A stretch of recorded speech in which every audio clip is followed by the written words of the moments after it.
It gaff till a gaff. It gaff till a gaff. I'm illy with the till a gaff. Illy with the till a gaff. Knit gaff, knit gaff. Knit gaff, knit gaff. Okay, so here we are once again. This is the Grande Gordo Papa Lifestyle Podcast. And sorry, I just sneezed. So yeah. As always, totally off the cuff. So basically, I really wanted to just say this thing. This was something that was in my mind quite a while ago. And I decided, not particularly not to do it, but I just decided at the time not to record it. No, that's not even true. What actually happened was what always happens is, I had a great idea. I think this particular one was in the shower. But you get them on the phone, as we like to say, or you get a great idea in the shower, something you want to talk about, or something comes up. Or, something happens in your day and you just don't actually have the time to make the podcast recording. Now, what you're supposed to do, if you're professional, is you go away and you write it up. And you'd script a podcast, and you do some research, and and then you'd go forward and you present that podcast, and it would be nicely organized, and it would be it would follow a particular flow, and it would be informative, and it would be well researched. And we don't do that. Everything has to have its own style, and I've thought about that a lot. Maybe it's something that we'll move to in the future, but for right now, it just isn't what I want to do. So, what's this podcast about? Basically, I remember from when I was young, I've read the Bible a couple of times. I had to read the Bible in parts when I was young because I was going to Sunday school because I was raised as a Christian. But then I paid much more attention to the Bible in my my late teens and my early 20s when I read it for myself. I read it once as part of, a self-induced, self-dictated, I suppose, study of theology. And what I was actually going to do, I just finished my economics degree and I was going to do a theology degree.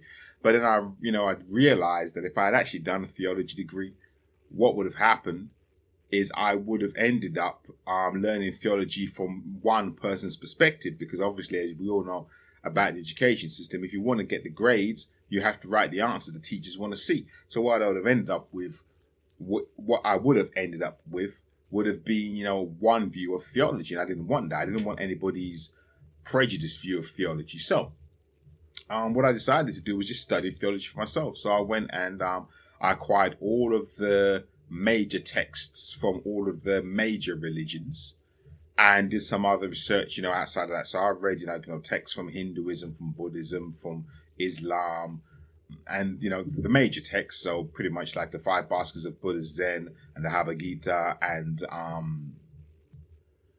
obviously the Quran.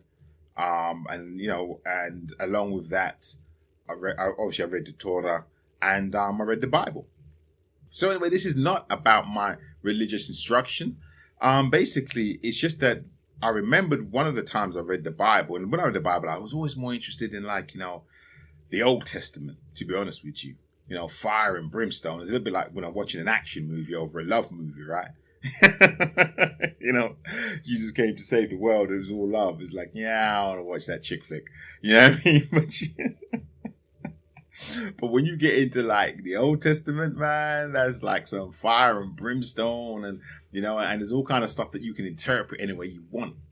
So I always find the Old Testament really, interesting. I mean, this isn't anything that I would ever follow as, as a guide to life personally. Well, I don't insult nobody, so let me just bite my tongue, even though this is free thinking, but my point is, personally, for me, I'd be like, you fucking crazy. If that's your guide to life, I think you can take a huge amount of principles from it. But if you take it literally, something that's so open to interpretation, and then we don't even want to go into the fact that the original text was written in a completely different language, the vast majority of it of a language which pretty much no longer exists, and probably only has a handful of people who can even remotely translate to any sensible level, which is cuneiform and or whatever. And then it's been through so many translations between languages, and then obviously cuneiform, Hebrew, etc., and then into like what I read, which is English. Then been through so many translations. Every time the king wanted a new wife, or there was a change of government or political ideology or an invasion. So it's like, as a life guide for me personally, and I mean no insult to anybody else, I'm just talking about me personally, not gonna happen, but still an amazingly interesting piece of work, and something that still holds relevance to me in some ways today after all that criticism. Do you know what I mean? Just not something I would use as a day-to-day roadmap for how to live my life. So I'm getting you may have noticed, by the way, I've abandoned the bell, and now that I'm 5 minutes into this, I was actually going to put it on today. And now that I'm 5 minutes into this and I haven't even started, I realized that maybe I probably shouldn't have abandoned the bell. Because that shit, that clock, that ticking clock was there for a reason, to keep me marshaled, because I know I go off on all kinds of tangents. So now, comfortably 6 minutes into the podcast, I'll even try and get to the actual title. What's this podcast about? I remembered from the Bible the story of the Tower of Babel. And because I didn't do any research, my memory ain't that good, I probably got it wrong. But I remember there was something along the lines of around some tower, there were lots of different nations, and God mixed up all their languages so they couldn't communicate with each other. And I don't even really remember the purpose of that. I could Google it while I'm here, but I can't be bothered. But I remember that was roughly the principle behind that story. And I was in the shower one day, and I just got to thinking about the world that we're living in today. This is now mid-April 2019. And I was thinking about the world we live in today. So bearing in mind, this wasn't a today thought. This is actually probably 6 months ago thought. But still, I was thinking about the political, socio-economic, but particularly political world we live in. The zeitgeist we live in politically. The Donald Trump era and the Brexit era. And I'll, always have to point out that, these two, which are without any doubt massively historically significant events, to me are not about the catalyst figures. Brexit to me isn't about Nigel Farage, Gove, or Boris Johnson. And Donald Trump's presidency isn't really about Donald Trump. They're all about the people who voted for them. They're all about the people who had their worldview, who agreed with their worldview to the extent that they voted for people who would have policies that would bring that worldview to fruition. That's what it's really about to me, the real interest. And I'm finding this a lot more as, the panic and the outrage is settling. And people are starting to ask the questions that I was asking right at the beginning, which is like, who gives a fuck what Trump does or says? I'm more worried about the 50 or the 48% of the American population who voted for that. And I've covered this, I know already, in second vote's a constitutional conundrum. So it's noisy as hell today, so I'm just gonna have to just live with it. So yeah, I was thinking about this just change in the world politics, and I could do about 3 or 4 podcasts on this. I could break it down a couple of ways, and I will. But this particular thought centered around the Tower of Babel, and what I really realized was that, to me, an interpretation of that Tower of Babel story wouldn't be that God mixed up everybody's languages, obviously, God or the deity of your choice, or if you don't believe in the deity, then the hippie, crystal, mystic healing, universe, and or anything else, or an infinite amount of monkeys in a print shop, or whatever you believe in. The point was, but I'll go back to the story. The story is a biblical story from the Bible. So the idea is that God didn't mix up the languages of people, the actual ability for people to speak the same language. For example, everybody speaking Hindi or everyone speaking Russian or Ga, from Ghana, or English or French or German. It wasn't a case that he mixed up the languages people spoke so they could no longer communicate and understand each other. I was thinking, no, I think the Tower of Babel, the way we're living right now, is that God's mixed up people's ability to understand each other, but on the level of compromise. That's the word I'm looking for. On the level of compromise, on the level of being able to accept other people's views and respect that. What's the term we used to use again? On the level of being able to have differences of opinion, on the level of being able to respect each other, even though we do not agree. And most importantly, on the level of being able to respect each other, even though we don't agree, having very strong and differing opinions. That to me really is the Tower of Babel, maybe not in its original form, but the Tower of Babel we're living through right now. That, for example, even in the English-speaking world, let's just take America and England, for example, you have people who speak the same language. We understand each other perfectly when we open our mouths and speak.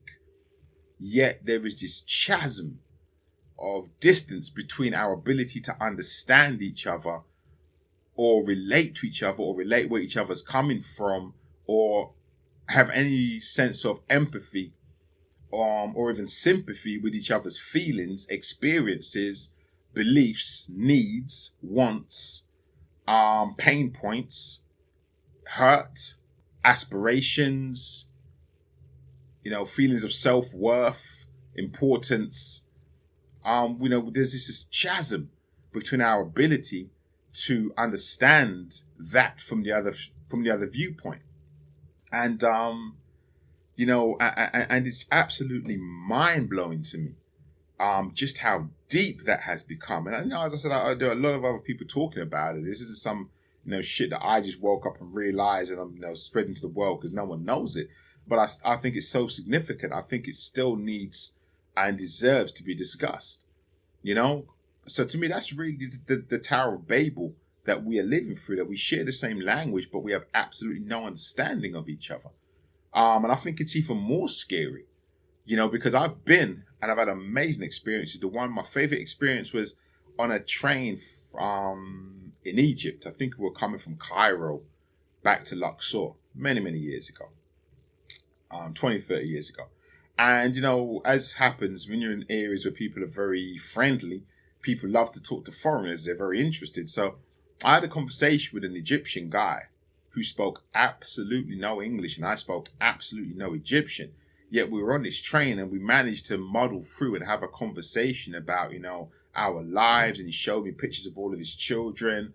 And, it was a real kind of, conquistador native moment.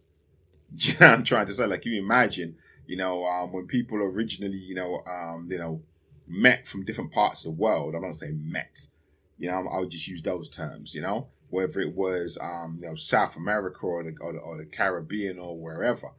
And, you're trying to create a language and you point to a fruit and you go, Zabuka. And the guy looks at the Zabuka and he goes, well, we call it avocado. And they go, avocado, Zabuka. And you find some kind of a common ground to communicate. And it was like that. You point to the pictures and say the word for son and say the word for daughter. And I could clearly see that was the son of his daughter. And then he pointed to himself. And, and we had this conversation. I was really touched at the effort he put into allowing me to understand the things he wanted me to know. I remember being very touched. And I also remember being amazed that two people who did not share a language, spoke totally different languages, knew nothing of each other's language, could find a way to communicate because they wanted to. And I always find that, absolutely amazing. That stuck with me. Hence, I mentioned it on this podcast. Stuck with me my whole life up until now. And it's always been very important to me because it allows me to always remember that, I can always understand somebody, if I really want to. And that's translated to me in lots of different ways. Like, I'll meet somebody and then, they say, oh, hi, my name's Ika Shiraga, but, you can call me Ika. And I'll be like, okay, Ika. And this is sometimes blowing up my face. I like, but please pronounce your name again. I'd like to learn to pronounce your name properly. And they'll be like, oh, Ika Shishiraga. And I'm like, Ika Shaga. And they go, no, Ika Shishiraga. And I'll be like, Ika Shishiraga. And I know that now a name, a word, is just a group of syllables. And if I actually want to learn to pronounce the word properly, I can do so. It's just about taking the time and putting in the effort. So in understanding that, my understanding of the ability to communicate with somebody who you don't share a language with, just based on your willingness to try and put in the effort, has really guided my life in so many ways. Which is why I suppose for me, it's so distressing to see people who do share a language have absolutely no interest in putting in the effort to understand each other and each other's, as I said, pain points, wants, needs, aspirations, feelings, desires, the things that drive them, their motivations. And, I think there's kind of a point to that, because obviously we know that, them over there are fucked up. They're just fucked up people. I think, for all of what everybody hates her for, and I must admit, I've never really got my head exactly around why she garnered so much hate. But for all the things that people hated Hillary Clinton for in the run-up to the election, which Donald Trump eventually won, that term basket of deplorables, I got that. I understood that shit. I actually got that. I was like, yeah, some people are just fucking irredeemable, man. And I think we lived a long time in the on the left, in the West, on the left of politics, thinking we'd won, and thinking that we had somehow, because there's so much emphasis on re-education, that we had somehow re-educated people into seeing the world our way, because our way of seeing the world was right. And we actually thought that this education that we'd started from with people from a very young age, we'd put into the schools, we'd put into the media, had actually won out. And what we were going to end up with is a world of people who basically believed, I wasn't say understood, but that's all biased. And of course I'm biased, but I'm trying to make a point. People who believed in equality and the rights of everyone, the rights of different kinds of human beings to live safely and unhindered, the rights of everybody to have an equal playing field to the furthest extent that we could make it. So they had the freedom to go forward and excel in life and become the best versions of themselves. And, in doing so, create the most benefit and value for the planet. We thought that, the education had allowed, people to grow up with the belief that men and women were essentially equal, not different, and black and white people of all the nations of the world were again essentially equal, different, but equal.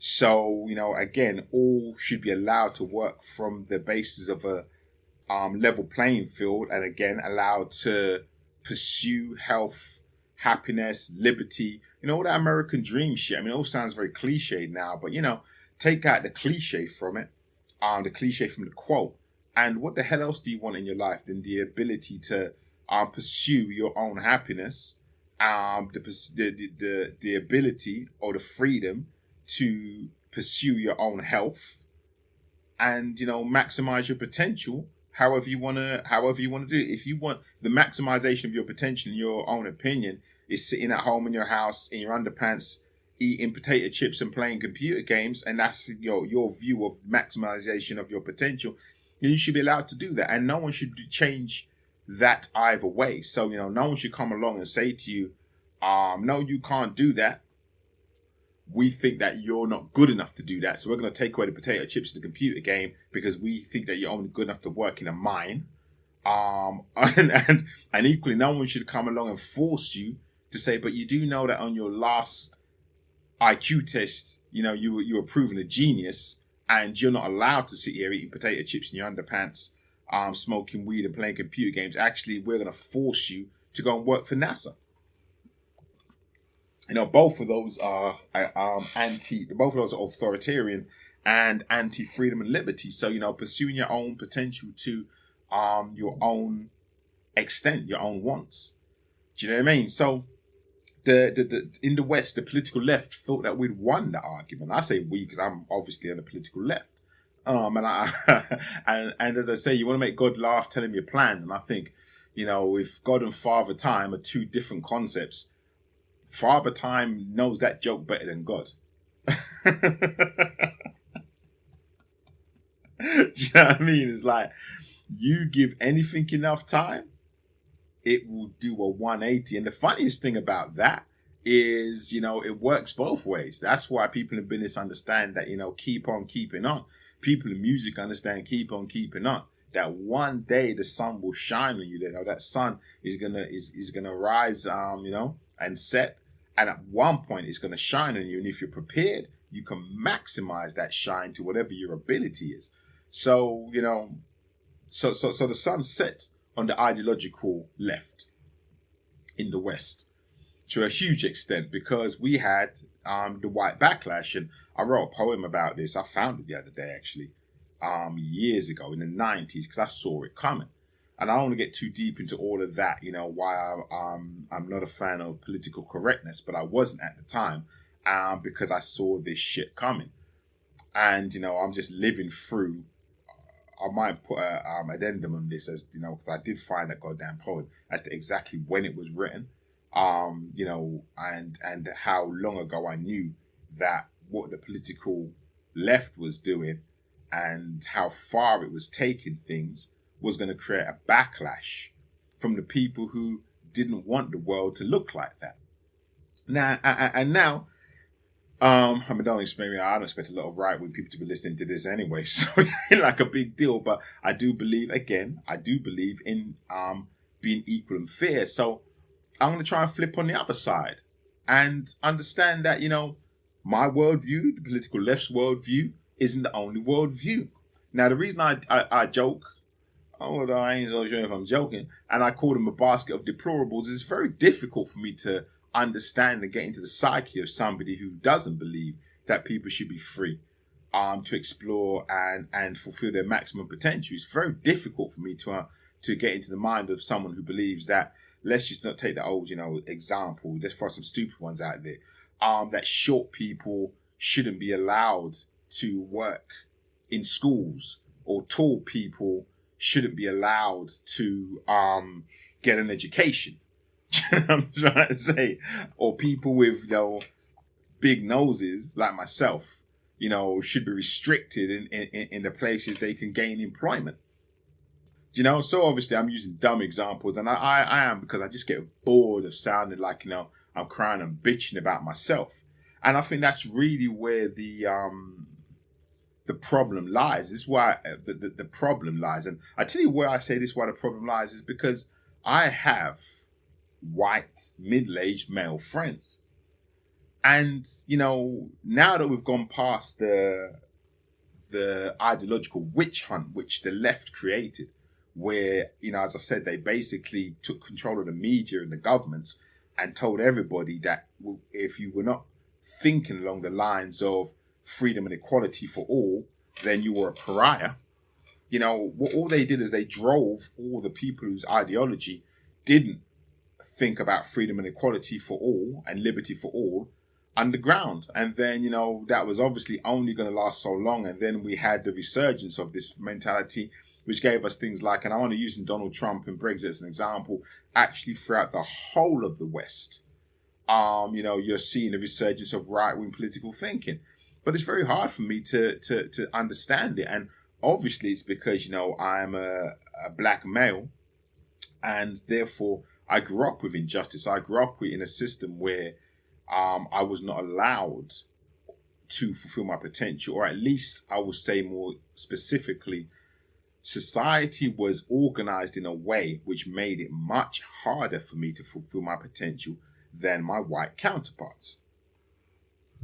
And in understanding that, because I believe in equality, unlike some black males, it allowed me to understand, empathize, and sympathize with black women who had their own struggle. Not exactly the same struggle as mine. Yes, they were black, but now they also had to deal with the, instead they were blacks, they had to deal with the racism, but then they also had to deal with the sexism because they were women.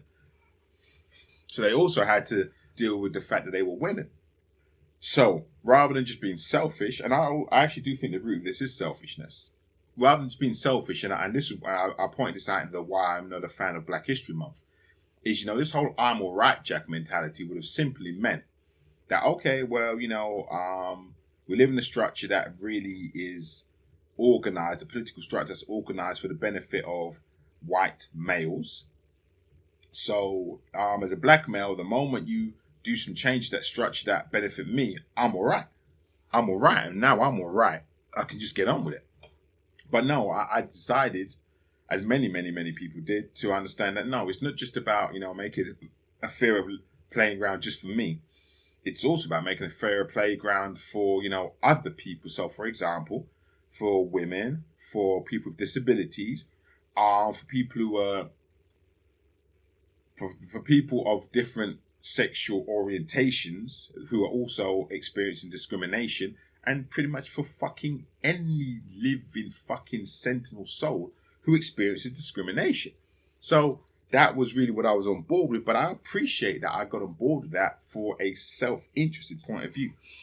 And this is one of the reasons why I have, over the years, I would just say discovered, because I didn't start out like this. I discovered that I actually have the greatest amount of respect and admiration.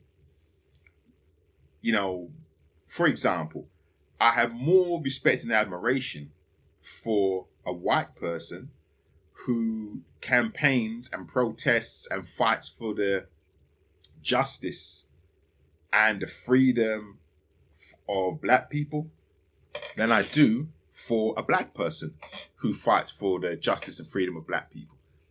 And the obvious reason to me why that is simply because the white person has no self-interest motivation in that cause. So as a black person, I have every selfish, self-motivated reason to fight for the liberty of black people. Now, I don't particularly have a selfish motivation to fight for the liberty of homosexuals. Yeah, I don't, as a black person, I don't have any real motivation. So as a black person, I don't really have a great motivation to fight for the liberty and the freedom of homosexuals, because I'm personally not a homosexual. But if I was to become a full-time campaigner for the freedom and liberty of homosexuals, I think it would say a lot more, because it's a group of people that I'm not a member of. I'm not in that subset, so I'm definitely not fighting for my own improvement. And the easiest example of this, I don't give a fuck if you agree with me or not, was the Jada Pinkett So White Oscars. Let's boycott the Oscar.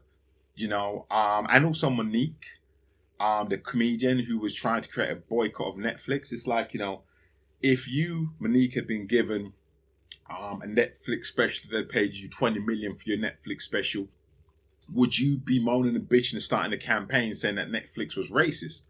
And if you, Jada Pinkett, if your husband Will Smith had got his Oscar nomination because he made a movie where guns didn't pop off and things didn't go bang, there were no extraterrestrials trying to invade the earth, he made a movie that you thought was an Oscar-worthy movie and it wasn't nominated for an Oscar, would you have found a need to campaign for more inclusive Oscars? My guess is no, because your own self-interest would have been satisfied. You'd have got the Oscar, or your husband would have got the Oscar. Monique would have got her $20 million for a comedy special like Dave Chappelle got, or whoever else got a lot of money for their comedy specials, and you'd have been good. So all of your campaigning was self-interested, and a lot of people just saw through that. Do you know what I mean? So, to me, that's just bullshit. Now, if Jada Pinkett had started if Will Smith had won an Oscar for Concussion, which I think is a movie she was belly aching about, and she had said, well, I'm really glad that, my husband Will got an Oscar, but, there are no Southeast Asians and or Latinos up for nominations. So, we're going to make a protest now because the Oscars are so white. And, it's all good that you gave us one, but that still doesn't mean that there's any kind of equality, which is actually something a lot of people do. I'm trying to say they use their win to make those kind of points that, okay, thank you for including me. Now, can we go and include some other people from this planet rather than just making it binary? Then that would have been a lot more, useful and a lot less disingenuous.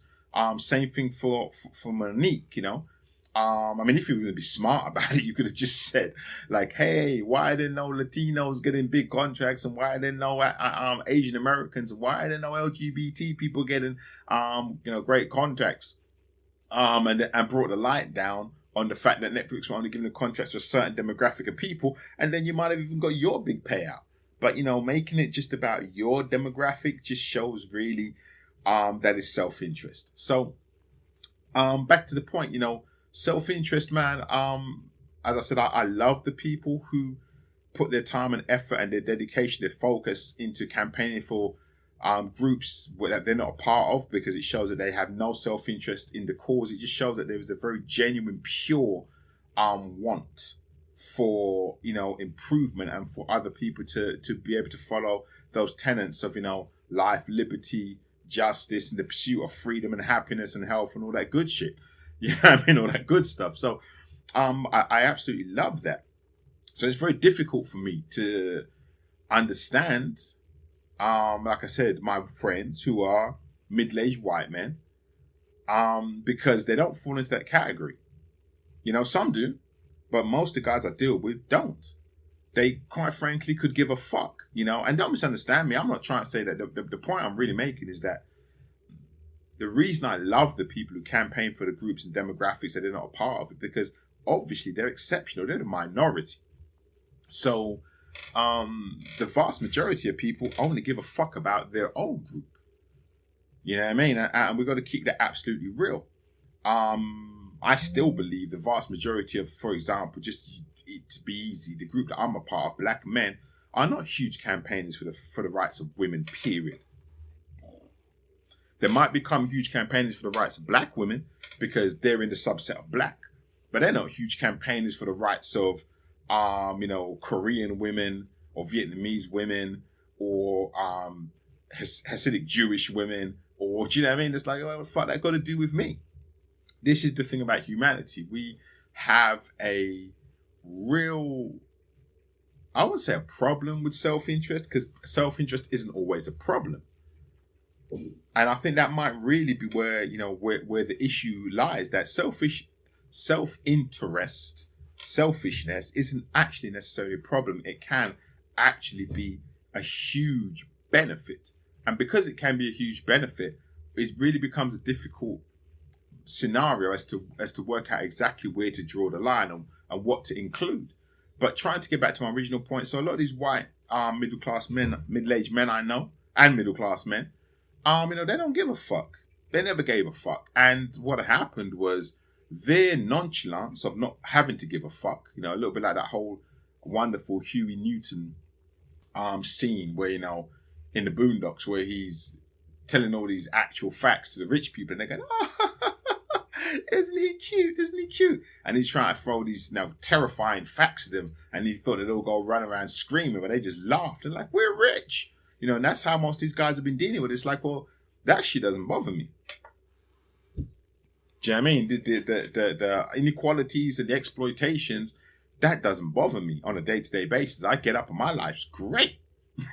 I'm like, I'm Tony the Tiger, man. Like, my life's great. You know what I mean? So I don't give a fuck. It doesn't bother me. I just get on with doing what I'm doing. The society's set up in a way that, gives me the easiest ride. No one has an easy ride. I get the easiest ride. I get an easier ride.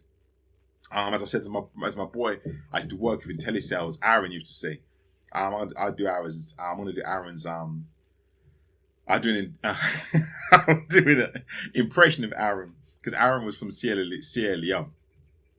So no offense, man, but I just loved Aaron. He was like, "What is this depression?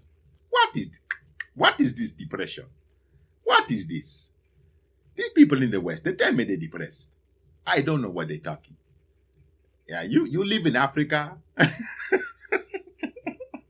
But that was his point. It's like, are you fucking kidding me? He wasn't talking about white people. He was talking about black people, white people, Southeast Asian, like wherever you from. Are you taking the fucking piss? You got clean water running out your tap, and there hasn't been a militia stalking through your fucking town center.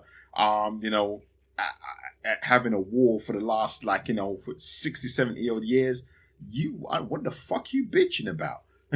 I mean, so I love my boy Aaron because he's made it real clear that these are first world problems.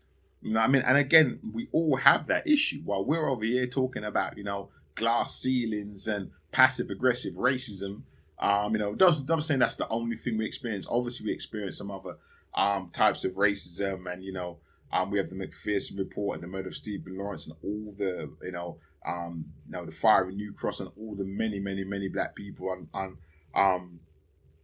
arrested, for no cause, stop and search, which is now on its way back. I'm not playing light of it, but I'm just trying to say that, we also have a lot of people making huge amounts of protests about, passive aggressive racism and these type of things, talking to people who just come from literal fucking war zones. We're looking at them like, yeah, motherfucker, anytime you feel like swapping. Anytime you feel like swapping childhoods, dude, anytime, dude. You know what I mean? Get that time machine, I'm there. So, like I said, a lot of these guys, man, they just didn't give a fuck. Do you know what I mean? They didn't give a shit. And what happened was we had then what happened was they were forced to give a fuck. All of a sudden, I don't think anybody really gave a fuck that there was a gollywog on a jam jar.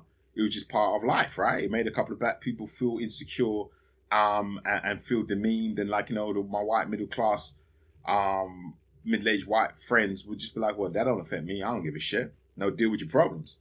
And then all of a sudden they were made to give a fuck. Like, oh, hold a minute, you can't have a gollywog on a jam jar, and you can't, you can't call black people coloured. And I actually have to have inclusion now legally in my recruitment process. So I can't hire a bunch of middle-class, middle-aged white people who are just like me so we can all go down the pub. And I can't touch, my secretary's bottom on the way out the office anymore, or tell her that, she's got lovely tits in that in her blouse. And, all the stuff that I'm used to doing, which I never even considered as privilege. I just thought that's just how the world was. You know what I mean? I'm now being told is privilege and is hurtful and demeaning and, causing problems for other people, which, I probably knew before, but it didn't cause any problems for me, didn't hurt me, wasn't demeaning to me, so why would I give a fuck? And now I'm being told that I actually have to stop it. And I'm being made a pariah for thinking and believing those things. So all of a sudden, for the first time in my life, I'm starting to feel bad about myself. Like, what the fuck is going on here? No, I never had to feel bad about myself. I was always the top of the fucking ladder. I was always down the top of the fucking food chain. So what the fuck you mean that I got to feel bad about myself? That I can be told off, that I can be told my behavior is bad, that my attitude stinks, that, I'm a bad human being. So basically, people went away for a little while and put their heads down and suffered it. And then after, enough time had passed, someone, which was always inevitable, especially with the regards to how far some of these concepts were taken, came back out and said, nah, fuck that. Fuck that shit. I refuse to be the one who has to feel demeaned and hurt and feel like a pariah. It was cool for the last 200 years and other people had to feel that way. But now I had to feel that way for like 20, 30 years, if that. I refuse. And I've got enough power to do something about it. And here we are, back in the 21st century with, right-wing populism growing all across the globe, not just in Europe. You got Bolsonaro in fucking Brazil. You have this insane right-wing populism growing, which, as I said, it's very difficult for me to understand because I look at it very much as a philosophy that basically says, I do not want inclusion. I do not want equality. I do not want, or I do not respect the rights of the weaker members of society, based on the way society's hierarchy has been for the last, 400-500 years. I do not want those people to ever get equality. I'm happy with the way things are and fuck everybody else, and it ain't just the people who benefited from that who are thinking and feeling that way and voting that way. It's people who haven't benefited from it. It's like all the women who came out against the Me Too movement. And don't get me wrong, the problem with a lot of these movements is that they have their problems. I've criticized the Me Too movement myself, even though I consider myself a supporter of it. But, there are a lot of women who are quick to come out and criticize it just for existing, not for its faults, just for its existence, because they were happy, rightly or wrongly so, or misguidedly so, they were happy with the sexual equality status quo, which worked against them. They were happy to support that. So they didn't want to see anything that came out that stopped the abuse and the belittlement of women. It just astounds me.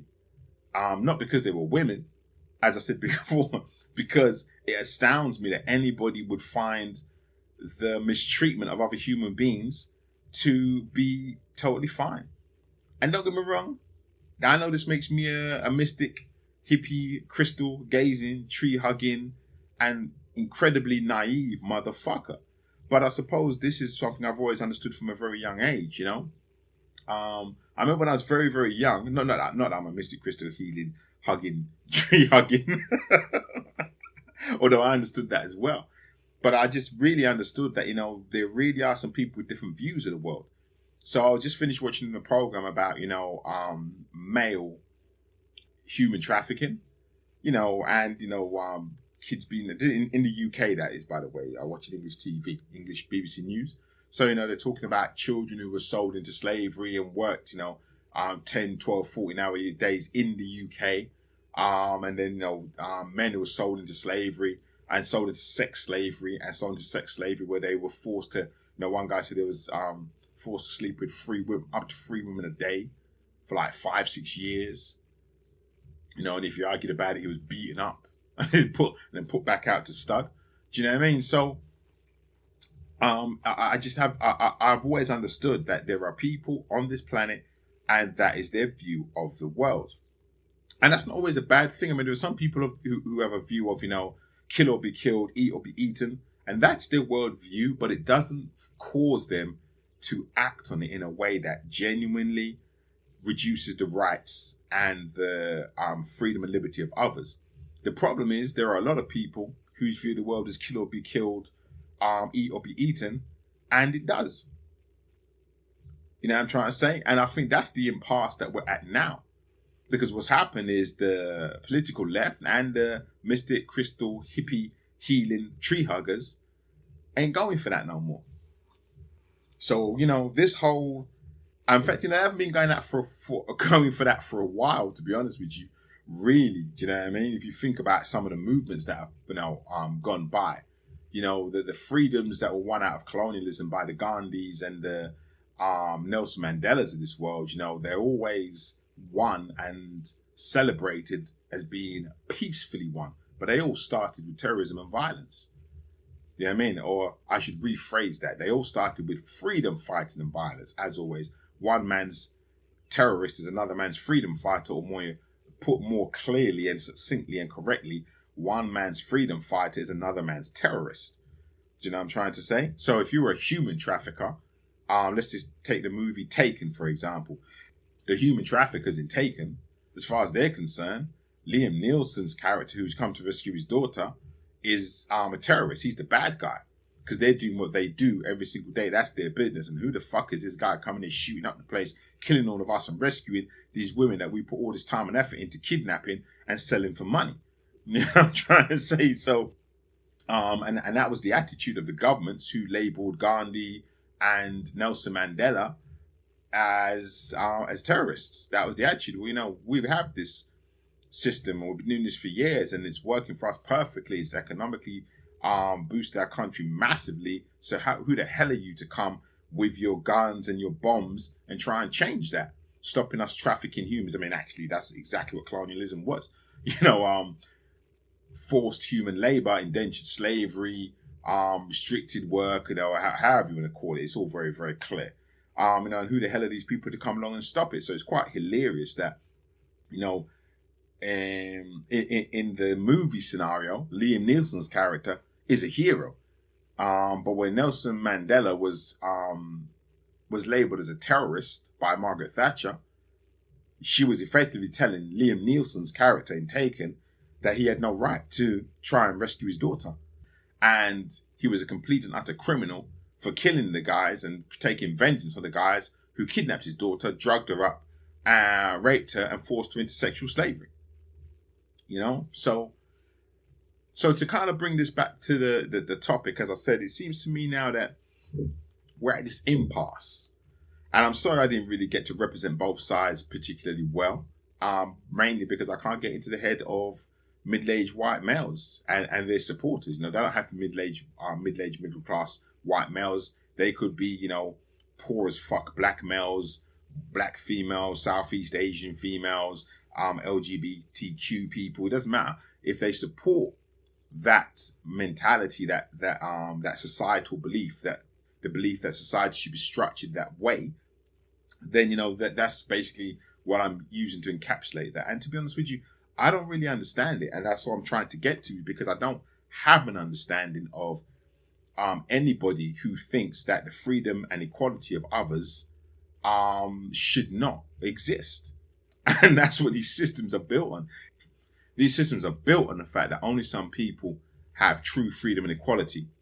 And more so that the freedom and equality of some people is pretty much created by the imprisonment, the abuse, the manipulation of others.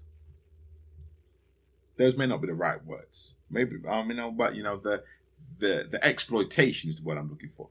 So, as I said, I find it so hard to believe that, you know, I find it so hard to believe in the belief. Believe in the belief. I find it so hard to understand the belief that people think it's right that some people's benefits and freedoms are built on the exploitation and the limited freedoms, the restriction of the freedoms of others. You know, and that's why I can't really talk for that group of people. And I joke around and I call them the basket of deplorables, like Hillary Clinton called them. And part of me, I'm not joking, because I actually think if that is your view of other human beings, then you pretty much are fucking deplorable. And if there's more of you, then why don't put the fuckers in a basket, right? You know, and that's what it is. So I think, you know, I've often said there's nothing new under the sun. I don't think anything's really changed per se. But I do think that, you know, we've reached an interesting impasse. I'll tell you what I think the impasse is. I think the impasse is before the social media, before the technological age, before the speed at which information can move around the planet, the people in control of the media told us all what to think. So go back, you know, 100 years ago, let's just simplify. It was the right wing who were in control of the media. Particularly when I was growing up, it was Rupert Murdoch. He had control of the media, probably around half of the planet, promoting a right-wing agenda. So more people believed in this worldview because that's where they got their information from. And then what happened was we had a kind of swing, like I said, where, you know, people like his control of the media, his grip on the media slipped. And the left wing took control over it. And we had in every form of arts and media, left-wing agendas and inclusiveness. You know, so it wasn't just the agenda of, you know, political belief. It was also starting to see more black characters in TV shows, more people with disabilities in TV shows, more LGBTQ people in TV shows as a norm, and just creating a sense of inclusion. So, that's really where the swing came around, but it was still within a zeitgeist of the media, these points of blockage transmitting this information to us and us receiving it. So we're getting it from from sources from one point as opposed to each other. I'm not explaining that very well, but we're having it delivered to us, from media agencies as opposed to each other.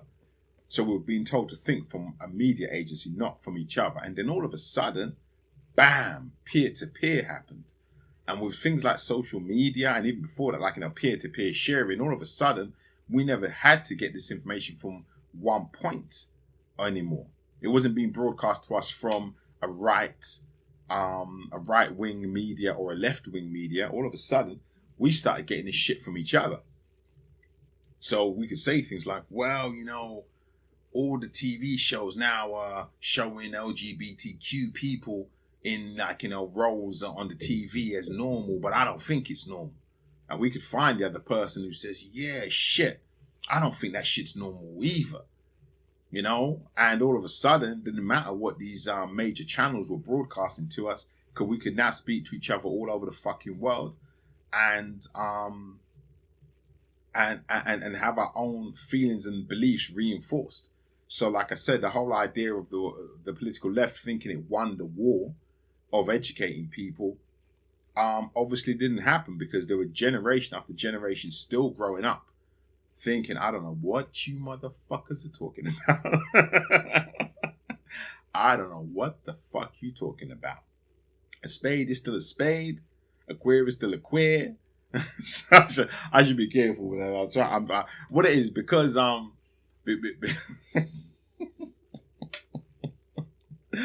made a commitment to stop using the N-word in my podcast. So, but I forgot that I'm actually in character. So what I read Shuey say is like, there's still a host of people who looked at the left-wing media and said, I don't know what the fuck you talking about. A nigger's still a nigger. A spick is still a spick. A queer is still a queer. A faggot is still a faggot. And I don't know what other names they have for disabled people, but whatever they are that too. And that's just that was just their view, and they had no interest in changing that. So no matter how much media you put out to them to try and change their worldview, it was never going to change. So here we are. We've arrived at the Tower of Babel. We all speak the same language, but we have absolutely no basis, no platform for understanding each other. There is absolutely nowhere where we're coming to points of agreement. And the worst part about it is everybody is so extreme in their views. So the left wing are now so extreme that they're behaving like the right wing used to. The whole Judge Kavanaugh thing in the US was a prime example of this, And it's so interesting. There's a wonderful TV program called The Good Fight. It's a spin-off program from the TV series The Good Wife. And in series 1, the main protagonist who comes, Diana, so she's one of the few, I think one of only 2 characters who come from the original The Good Wife.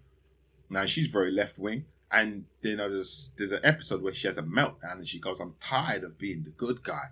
I'm tired of, the fact that the right come with their dirty tricks and their lies and their scandals and their intimidation and their bullying. And we just, sit around holding hands singing Kumbaya. And it's kind of, really interesting, really interesting example of what's gone on in the real world. I know there's a black person where, we would go to another march for another young black guy that got killed in police custody. And there'll be people kind of like, we got to stop marching. And we've seen the reality of when people in other parts of the world were like, fuck this marching shit, when they were going to another march or vigil for another person killed in police custody, and they decided they weren't marching anymore and tore the fucking town up. And what we're starting to see this now is we're starting to see this mentality with the political left, where, they're sick of, quote unquote, being the good guys and trying to take the moral high ground. And would Michelle Obama say, when others go low, we go high? A lot of people go, fuck that shit. When they go low, I can go lower because I know my cause is right. Problem is, everybody knows their cause is right. So, you end up at this impasse where everyone's just going lower and lower and lower, and there's no fucking space for discourse. I've gone well over my time budget, but I wanted to hit one other thing up in this conversation as well. Basically, I'm an old ass guy, man. I'm an old fella. So it's kind of interesting to me. I don't go too deep into the example, but, I was kind of pulled up the other day. I also like a joke, by the way. And I was pulled up the other day for making a joke, which, to me seemed reasonably innocuous, although I appreciate it was misogynistic. And the thing that blew my mind about it is the biggest problem we're having now with the Tower of Babel is everybody is so entrenched in their own individual identity politics. That's what I was trying to find. They're so entrenched in their own individual identity politics that, for example, as a black man, if someone calls me colored, I say many people I know will become so incensed. What are you calling me colored? How many colors do you think I turn to? Blah, blah, blah, blah, blah, blah, blah. Yeah, you're right. Right? We know this. But the point is, you're making the assumption that the guy you're talking to who's made that mistake, let's assume it's a mistake. And I did cover this in Racism is What Racism Does, the podcast I did earlier. Assuming that the person did it as a mistake and didn't mean to offend you, and however you want to look at it, you're assuming that he should know better. But here's the thing. Okay, then, as I pointed out again in Why I Don't Believe in Black History Month, the black people in, let's start with the UK or America, have had enough influence to be able to get their issues and grievances, beliefs and wants across the table. Maybe not so much Southeast Asians, South Koreans, just think of the smaller communities. You know what I'm trying to say? Bulgarians, Macedonians, maybe not so much by those groups. So the point I'm making is this. Everyone is so entrenched in their view now that they feel entitled to take great offense by people who do or say the wrong thing. But you see, we all do. At some point in time, we are all gonna be on the wrong side of offending somebody else based on their own identity politics. So, for example, I say LGBTQ. Before I would have said gay or lesbian. There's a great scene in an episode of a program called Grey's Anatomy where one of the older guys, a doctor, was confronted with someone who was gender neutral. So he thought they were transitioning, and he was like, okay, well, we'll get her to surgery. And they were like, oh, no, she's not her. And it was like, oh, I'm sorry, have you not had the operation yet? Okay, then you still, associate yourself with being a him. Okay, we'll get him to surgery. And said, no, it's not a him. And then the person said, oh, I define myself as gender neutral. And it was like, okay. But then he kind of realized that he really wasn't up to speed with how to define this person to their face and or to others. And the reality is, as we get more and more information, and this is the real cause of the Tower of Babel, as we get more and more information, the answer to the question, and I'm saying this as an old fella, is this: how the fuck am I meant to know that shit? That is the answer to the question. How the fuck am I meant to know that shit? And I don't mean how the fuck am I meant to know how to define somebody who's gender neutral. I mean, how the fuck am I meant to know anything? There's a great quote from Paul Vaz in his book, Soft Selling a Hard World. He talks about, this is pre-social media pretty much. The fact that we as human beings are attacked by so much marketing every single hour of the day that the only way we can deal with it, the only way our brains can deal with it, is by blocking out most of it. Because every second of the day we're being attacked by marketing, buy, this better, that is better, this better, that is better. And we're now also being attacked every single second of the day by identity politics. You know, I'm this, I'm that, don't call me this, don't call me that. How dare you believe this? How dare you believe that? This is wrong, that is wrong, this is right. So, you know, we're in a position where, for example, let me just make up some shit. I could meet, you know, a young lady from a very small island in Polynesia. And I could say, oh, yeah, you know, I appreciate being Polynesian. And she's like, what the fuck are you saying? How did you call me Polynesian? I'm not Polynesian. I'm X. And rebuke me with all kinds of gusto. And make it my fault that I got that shit wrong. Because I'm the arsehole.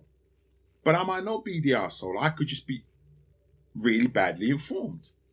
Or, unfortunately, like what's happening now, I could just be so weary at the fact that I have to learn all this new shit to encompass the feelings of everybody that I stop giving a fuck. Now, I hope I don't become that last one.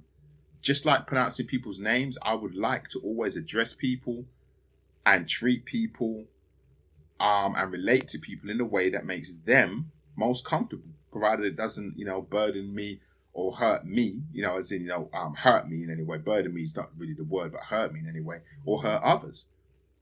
So, you know, for me, it's nothing. It shows respect. If I don't respect you enough to treat you or address you, or, you know, relate to you in the way you want to be related, then I should not be fucking talking to you or working with you or taking your money or taking you as a client or doing anything with you. I should be the fuck over there because I am the enemy. And that's always been my argument with, like, you know, as I said, as a black man, I've dealt, out of all these issues I'm discussing, I've dealt mainly with racism. And that's always been my answer to racists. Like, I don't give a fuck what you think. Just do it over there. Your problem will come if you bring it in front of my face. Because now you've made it my problem. So I'm going to have to deal with it and you're not going to like that.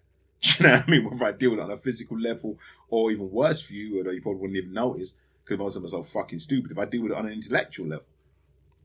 But my point is you can think and feel whatever the fuck you want about me over there. And I always felt that, which is why I've always been very anti the whole political correctness thing.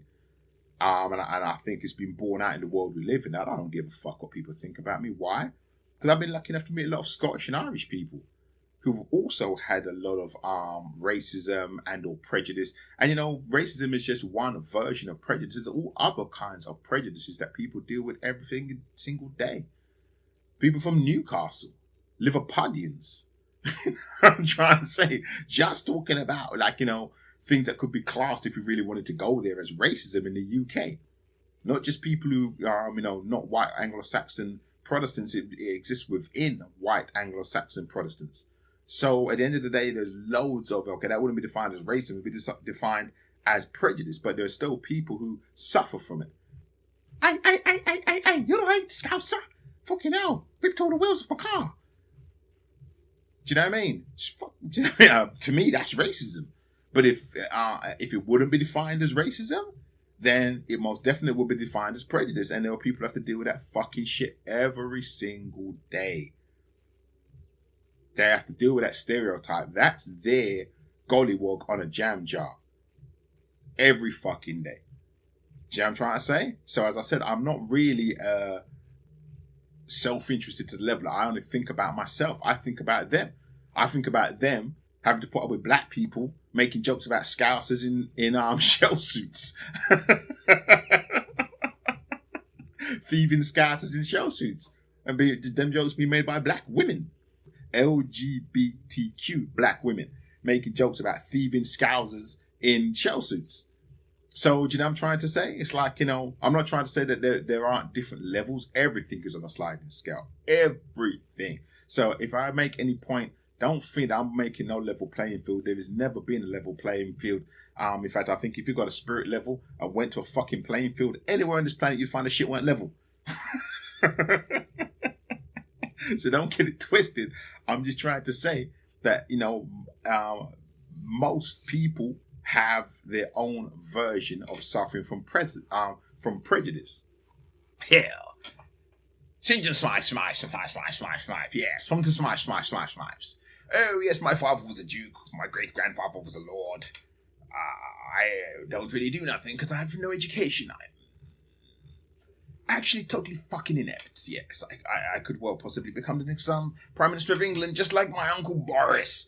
Do you know what I mean? Everybody has a fucking, a stereotype that we can exploit and take the piss out of, and we often do. Now, don't misunderstand me. I'm not trying to say that, it's all as pervasive. I mean, there isn't a St. John Smythe, blonde-haired, gammon-looking, dumb motherfucker on a jam jar. But funnily enough, in Catalonia, there is one. There is a ham with a fat, red-faced, gammon-looking motherfucker who looks just like Charles Puigdemont, that he's actually trying to sue them for having this image of something that looks just like him on a fucking ham. Because it's comical, because there he is saying that he's the new president of the independent Catalonia that's just, in his mind and his party's mind, had a referendum and separated from Spain. And they're like, and they're lampooning him by putting his image on a ham. You know what I mean? Like this dumb fucking pig. So my point is, it happens all over, man. And, in understanding that, as I said, I don't really understand people who don't want to respect other people, other people's humanity. I don't understand them. It's obviously something that's very deep-seated in me. But I also appreciate that I'm in the minority. As I said, my friend Valerie, who broke it down, I named her now. I know I mentioned it before. A no good deed, said I didn't name her, but I'm going to name her because you don't know who the fuck she is. It was my friend Valerie who was the one who said that humanity is basically a group of predatory apes where the strongest ape, physically or mentally, overpowers, beats up, demeans, and exploits the weaker ape. And unfortunately, every single day of my life that goes by, I get more and more and more into believing that is the fucking world I live in. So as much as I might want to sniff mystic crystals, bathe in the lights of, purple lights, and and hug trees while asking the universe what the true meaning of teach me the same lesson for the 456th time is, actually I think she's got it quite much closer. So what I mean by that is I'm in a fucking minority. If I'm not trying to exploit other human beings to improve my lot, I'm probably in the fucking minority.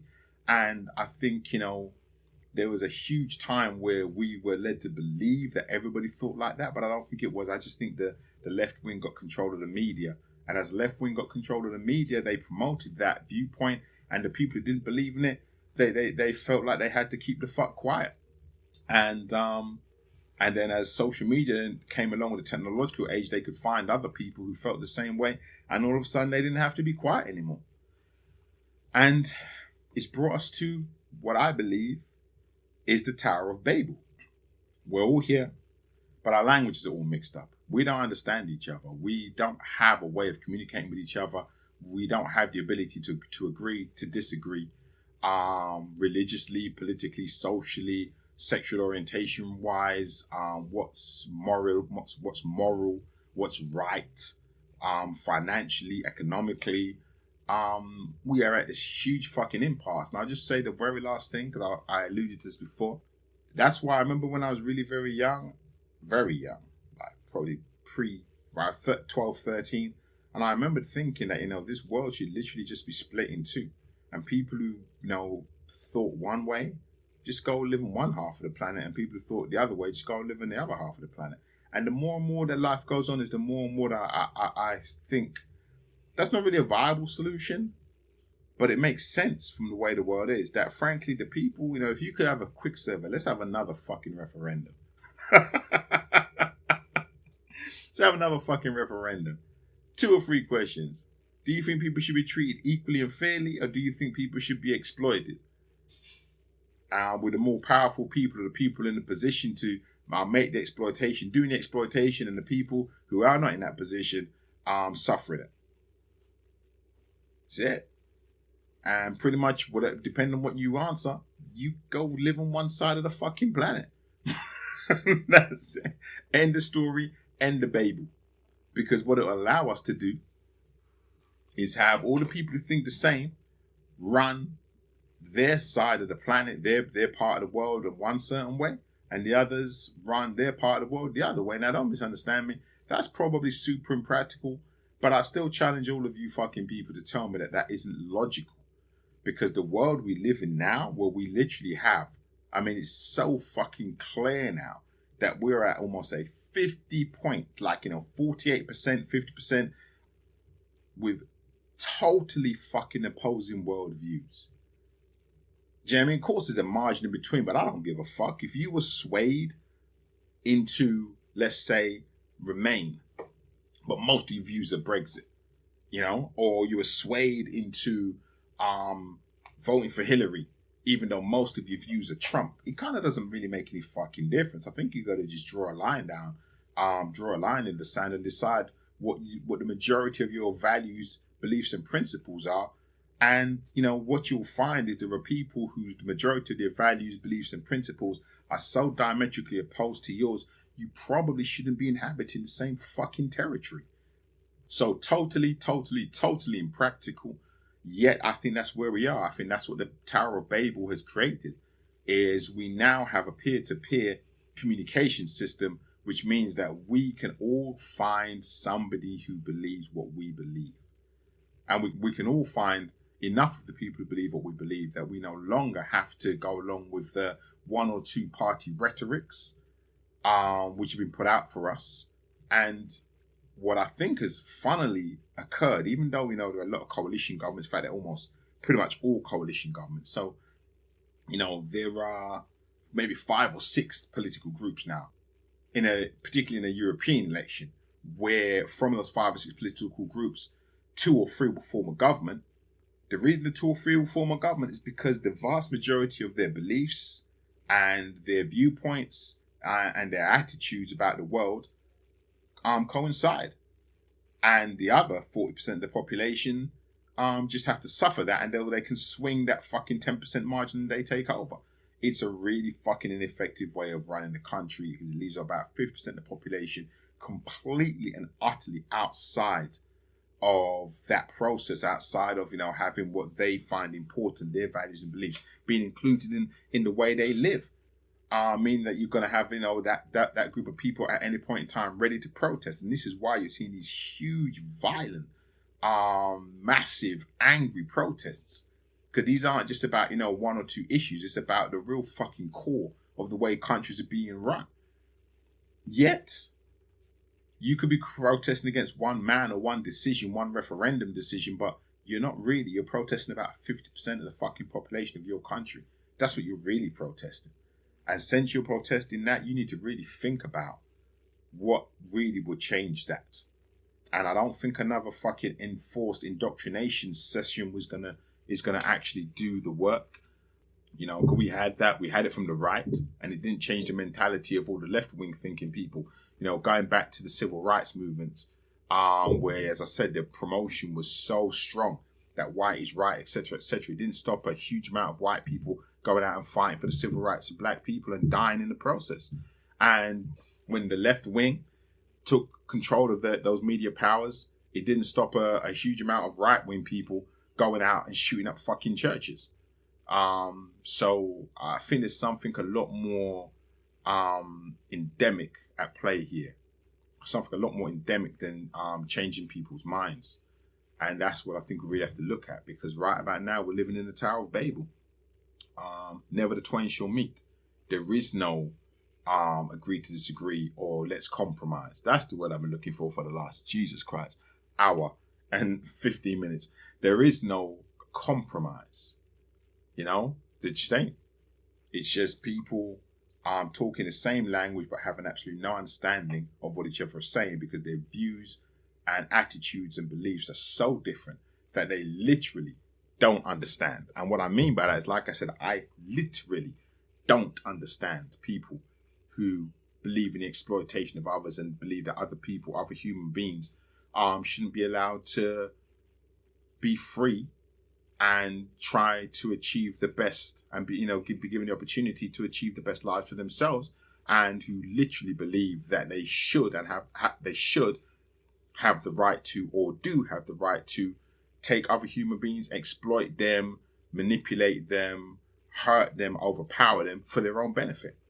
I literally don't understand those people. No matter what the fuck they tell me, I'm still going to be like, huh? And that's the Tower of Babel. So that's where we are. I'm presenting those solutions, but, you know, it was just a thought.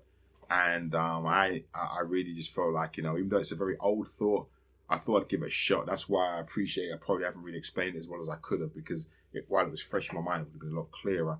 But still, no idea how we're going to get past this. Just understanding that it's here, and maybe somebody will take me up on my idea, have a worldwide referendum. 3 or 4 questions about your values and beliefs, and choose where the fuck you want to live. And leave us the fuck alone. When I say us the fuck alone, I'm not saying that from a left-wing political point of view. What I mean is, once they've had this worldwide referendum and you've given your views and beliefs and values, if you're in the right-wing camp, then we will leave you the fuck alone to do what the fuck you want to do. None of this human rights. We're coming in to tell you what to do. No, the human rights are over here.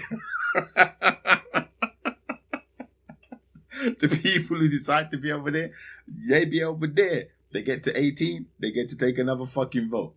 I don't know, man. That's probably really fucking crazy. It almost sounds a bit like what the Cold War was, because obviously you'd end up with this scenario where, you know, each side would try and make sure that no one knows what the other side of the planet was like. So I'm probably just bringing back the fucking Iron Curtain and the Cold War, where, you know, no one knows basically what it's like to live in the right-wing world, but the right-wing world are promoting all the time that they're the best. And they got Jay-Z and Beyonce, so... And they got Coca-Cola and fucking buckets of chicken wings. So, you know, and I've just recreated communism, so I don't fucking know. But I do know that, you know, we're living in the fucking Tower of Babel, and the fact that we speak the language is absolutely irrelevant. The fact that we share a language is absolutely irrelevant, because we have no understanding of what each other's saying, and I don't particularly see a solution to that coming anytime soon. So, it's the GGPLS. This has been Free Thinking. Thank you for listening, and we are. It gaff till it gaff. It gaff till it gaff. I'm illy with the till it gaff. Illy with the till it gaff. Knit gaff, knit gaff. Knit gaff, knit gaff.